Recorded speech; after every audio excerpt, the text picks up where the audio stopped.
입니다. 하나님 아버지와 우리 주 예수 그리스도를 쫓아 은혜와 평강이 오늘 모이신 여러분과 함께 하기를 바랍니다. 아멘. 우리는 예수님을 믿습니다. 그리고 예수님의 가르침이 우리의 신념이 되고 그 신념이 우리의 신앙이 됩니다. 그래서 오늘도 이렇게 교회에 와서 우리 말씀 듣고 예배 드리고 있는 거예요. 그런데 이 말씀이라는 것이 굉장히 신기합니다. 어떨 때는 막 위로가 되고 힘이 되지만 어떨 때는 막 아리송하고 답답할 때가 있어요. 막 저도 그래요.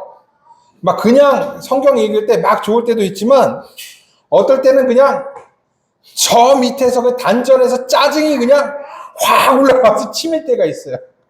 신기하죠? 때에 따라서 다르게 들리는 하나님의 말씀이라니 정말 신기해요. 그래서 하나님의 말씀은 달고 오묘하다라고 하는 것 같습니다. 참 오묘한 말씀, 이해할 수도 종잡을 수도 없는 말씀. 그럼에도 우리는 그 말씀으로 우리는 신앙인이 되고 그 말씀에 기대어서 살고 있습니다. 어떻게 보면 오늘의 복음서도 그런 말씀인 것 같습니다. 오묘한 말씀, 그래서 종잡기 힘든 말씀, 그 말씀이 오늘의 복음서라고 저는 생각해요. 오늘의 복음서는 우리에게 극과 극의 모습을 보여줍니다.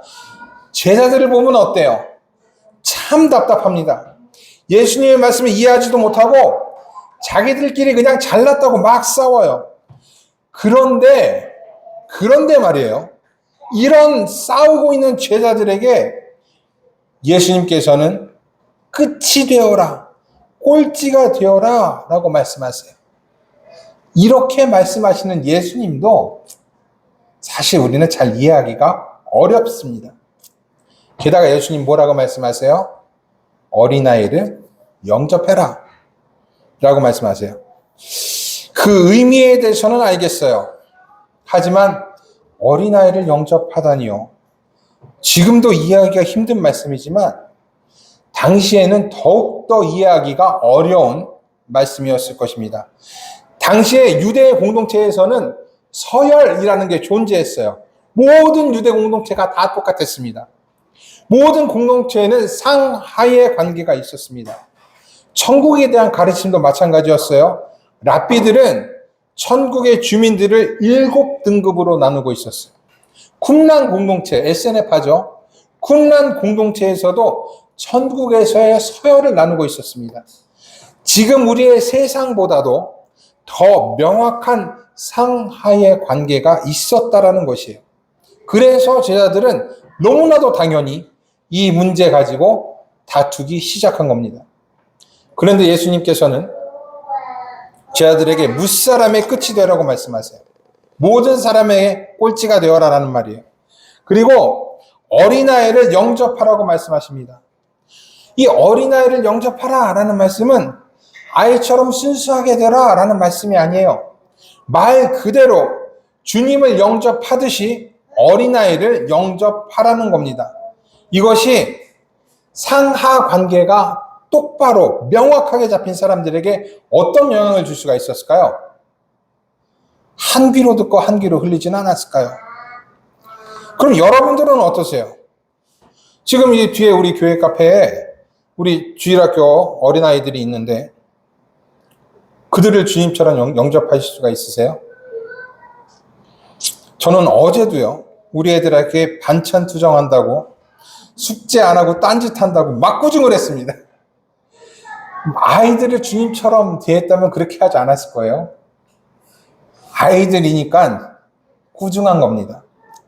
그렇기 때문에 아이들을 영접하라는 말씀, 이 말씀은 진짜 받아들이기가 어려운 말씀이에요.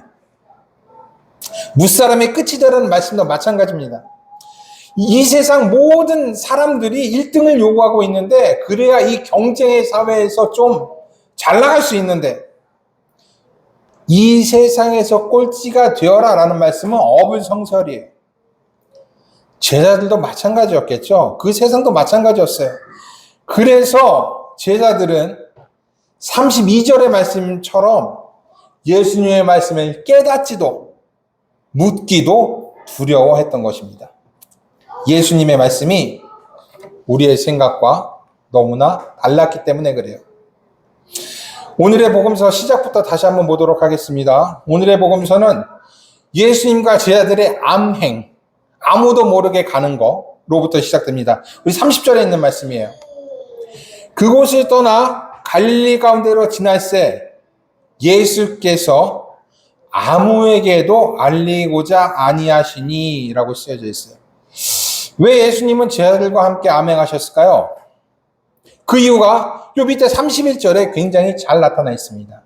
이는 제자들을 가르치시며 또 인자가 사람들의 손에 넘겨져 죽임을 당하고 죽은 지 3일 만에 살아나리라 하는 것을 말씀하셨기 때문이더라.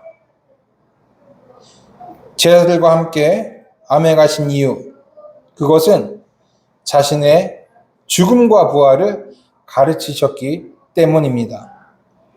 예수님의 죽음과 부활, 이것은요, 지금 후대 신자인 우리들에게 있어서는 너무나도 당연한 것이고 잘 이해하고 있는 것이에요. 그리스도의 죽음은 죄 용서를 위해서 필연적인 것입니다. 이는 신학교에서도 교회에서도 여러 선교단체에서도 아주 잘 가르치고 있어요. 그러나 당시에는 이거를 전혀 이해할 수가 없었습니다. 자신들을 구원할 메시아가 죽다니, 죽은 사람이 어떻게 자신들을 구할 수가 있어요?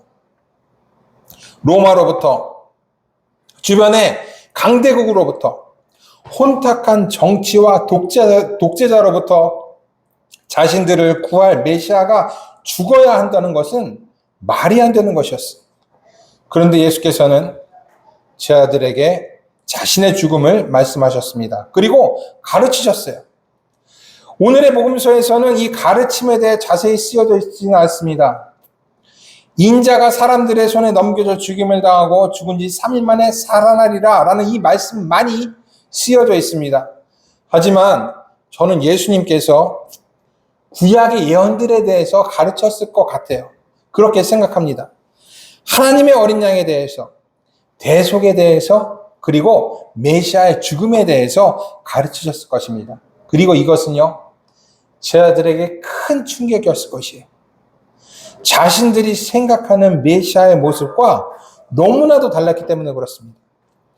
그리고 자신의 선생이 죽어야 했기 때문에 그랬습니다. 그래서 예수님의 말씀을 깨달을 수도 묻기도 두려워했던 것입니다. 그러나 이 일은 제자들이 반드시 깨달아야 하는 일이었어요. 두려워해서는 안 되는 일이었어요. 곧 이 일이, 그러니까 예수님의 죽음과 부활이 일어날 것이기 때문에 그렇습니다. 그래서 예수께서는 제자들이 서로 누가 크냐라고 다툰 일을 언급하세요. 그리고 이 일을 통해 오묘하고 종잡을 수 없는 하나님의 나라에 대해서 말씀하십니다. 메시아가 죽어야 한다는 것을 이해할 수 없다면 모든 사람의 끝이 되어야 한다는 것도 이해할 수 없을 것입니다. 모든 사람의 끝이 되라는 것을 이해할 수 없다면 어린아이를 영접해야 하는 것도 이해할 수 없을 것입니다. 당시에 아이는요, 모든 사람의 끝에 자리에 있었어요. 물론 부모의 사랑이 있었습니다. 하지만 당시의 사람들은 아이라고 하면 미성숙하고 유치한 존재를 봤어요. 구약 성서에서는요, 아이는 방자하고 이해력이 부족하기에 엄한 훈육이 필요하다라고 여러 군데 쓰여져 있습니다. 그러나 예수께서는 끝에서 섬기는 자가 되고 아이를 영접하는 자가 되어라 라고 말씀하십니다. 왜냐하면 그것만이 메시아의 죽음과 부활을 이해할 수 있는 유일한 길이기 때문에 그래요. 끝이 되지 않으면 메시아가 왜 죽어야 되는지 이해할 수가 없습니다. 어린아이가 되어서 순수한 마음으로 그걸 받아들이지 않으면 예수님이 왜 죽어야 되는지 이해할 수가 없어요. 우리의 메시아는요, 힘있고 높은 자리로 오시는 메시아가 아닙니다. 모든 것을 정복하고 호령하는 메시아가 아니에요. 꼴찌처럼 모든 사람을 섬기는 메시아입니다. 아버지의 말씀을 따르는 어린아이처럼 하나님의 말씀을 따라 제물이 되시는 메시아입니다. 제 아들은 이것을 이해해야 했어요. 그리스도의 죽음을 받아들여야 했습니다. 그리고 우리도 이를 따라야 합니다. 예수께서 하나님의 말씀에 순종했듯이 우리도 예수님의 말씀에 순종해야 돼요. 모든 사람을 섬길 줄 아는 사람이 되어야 한다는 것입니다. 우리는 경쟁사회에서 살고 있습니다. 학교에서도 경쟁하고 세상에서도 경쟁하고 있습니다. 1등이 되기를 원하고 남들보다 인정받기를 원합니다. 대부분의 사람이 그렇고 이런 세상에서 우리는 살고 있습니다. 그리고 우리는 이런 세상을 떠나서 살 수가 없습니다. 예전에 SNF의 사람들처럼 쿰란 공동체의 사람들처럼 세속을 벗어나 살 수가 없다는 것이에요. 그렇기 때문에 저는요, 여러분들에게 꼴찌가 되라고 말할 수 없습니다. 어린아이처럼 되라고 말할 수도 없습니다. 경쟁을 해야 이 세상에서 살아남을 수가 있기 때문에 그렇습니다. 다만 바라는 것은 그리스도의 구원이 우리에게 어떻게 이루어졌는지 여러분 그것을 기억해 주십시오. 예수께서 우리를 어떻게 섬겼는지를 기억해 주십시오. 1등만을 목표로 삼지 마시고 남들을 이기는 것만을 목표로 삼지 마시고 섬길 줄 아는 사람, 때에 따라서는 끝에도 설 줄 아는 사람이 되시길 바랍니다. 세상의 가르침과는 반대로 가보는 것도 저는 좋다고 생각합니다. 이웃을 섬기고 일부러 끝에 서서 신앙인의 이 근성을 보여주는 것도 저는 멋있는 것이라고 생각합니다. 예수께서는 모든 사람의 끝이 되는 사람, 어린아이와 같은 사람이 하나님의 나라에서는 첫 번째가 될 것이다 라고 말씀하셨습니다. 섬길 줄 아는 1등, 반대로 가는 신앙인이 되시기를 바랍니다. 그리고 이를 위해 애쓰는 여러분들 위해 놀라우신 하나님의 축복이 임하기를 주님의 이름으로 축복합니다. 모든 지각에 뛰어난 하나님의 평강이 그리스도 예수 안에서 여러분의 생각과 마음을 지키시기를 원합니다. 아멘. 기도하겠습니다.